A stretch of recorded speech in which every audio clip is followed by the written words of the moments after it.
die for, especially in Florida.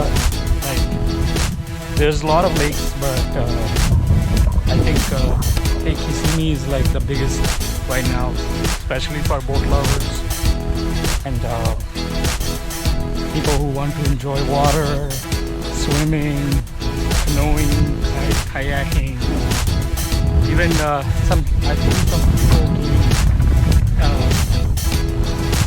water diving. So I want to come down and check out the place.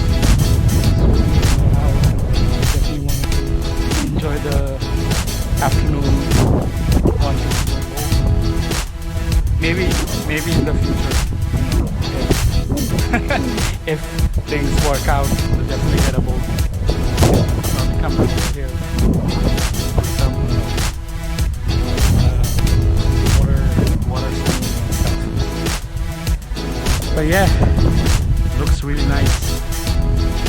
Oh, look at that duck! Hey, ducky! Got some people playing volleyball or beach ball.